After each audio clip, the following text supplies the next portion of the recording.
প্রতি বছর $24 বিলিয়ন বাংলাদেশ তারা পাঠিয়ে থাকে।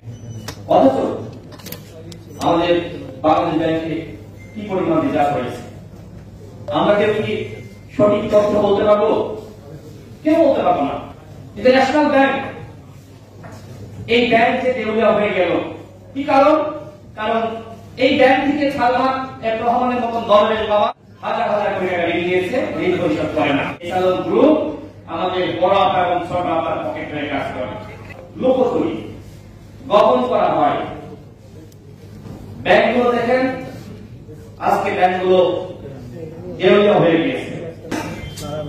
সর্বশেষ ন্যাশনাল ব্যাংক, আপনারা দেখেছেন যে সেই ব্যাংক নিয়ে কি ধরনের কর্মযজ্ঞ শুরু হয়েছে। সাংবাদিক ভাইরা গিয়েছিলেন, সাংবাদিক ভাইরা আপনারা গিয়েছিলেন ন্যাশনাল ব্যাংকের বর্তমান পরিচালনা পর্ষদ এসালন গ্রুপের হাতে চলে গিয়েছে। সেখানে সাংবাদিকদেরকে ঘুষ দেওয়া হয়েছে ন্যাশনাল ব্যাংক সম্পর্কে ভালো লেখার জন্য। কত টাকা করে?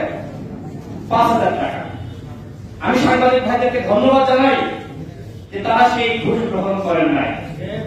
জাতির সামনে তারা ন্যাশনাল ব্যাংকের যে মুখোশ এবং বর্তমানে যাদের হাতে দায়িত্ব দিয়েছে সেই এসালন গ্রুপের যে প্রাথমিক জাতির সাথে প্রতারণা প্রহসন, সেটি সাংবাদিক ভাইরা জাতির সামনে উত্থাপন করেছে। আজকে এসালন গ্রুপের যে চেহারা মুখোশ সেটি আমাদের কাছে স্পষ্ট। এসালন গ্রুপ কার পকেট হয়ে কাজ করে? আমরা শুনি যে ছোট আপা বড় আপার পকেট হয়ে তারা কাজ করে।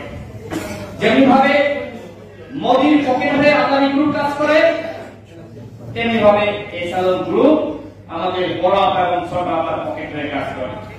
কে বড় আপা, কে ছোট আপা আপনারা জানেন না? সবাই জানেন।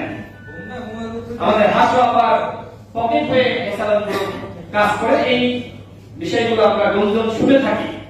সামাজিক যোগাযোগ মাধ্যমে অনেক বিশ্লেষক, অনেক সংবাদ প্রকাশিত হয়ে থাকে।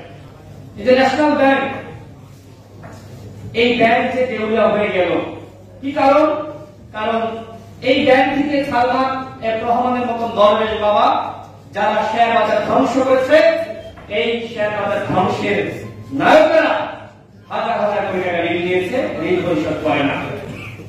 আমরা জানি ওই সেই শিকদার পরিবার একদিন ব্যাংক থেকে ঋণ নেওয়ার জন্য একজন ব্যাংক কর্মকর্তার মাথায় পিস্তল ঠেকিয়েছিল। এরপরে কি হলো? বিমানে করে পালিয়ে গেল, দেশে আসলো, আবার জামিন পেয়ে গেল। কারটা নিল। বিচার আছে বাংলাদেশে? আমরা দেখেছি বসুন্ধরা কোম্পানির এমডি আন্দির সাহেব, তিনি একটি হত্যাকাণ্ডের অভিযোগে অভিযুক্ত, ধর্ষণ মামলার আসামি। কোর্টের বারান্দায় যেতে হয়েছে বন্ধুগণ? যাওয়া লাগে নাই। ন্যূনতম জামিন দেওয়া লাগে নাই। পিবিআই তদন্ত রিপোর্ট দিয়েছে তিনি কোনো ধর্ষণ করেন না, তিনি নির্দোষ। সবকিছুর মূলে টাকা। টাকা দিয়ে আজকে বিচার ব্যবস্থা কিনে ফেলছে তারা। তাদেরকে কোর্টের বারান্দায় যেতে হচ্ছে না। অথচ সকালবেলা আমি কোর্টে হাজিরা দিয়ে তারপরে বিকালের এখানে প্রোগ্রামে এসেছি।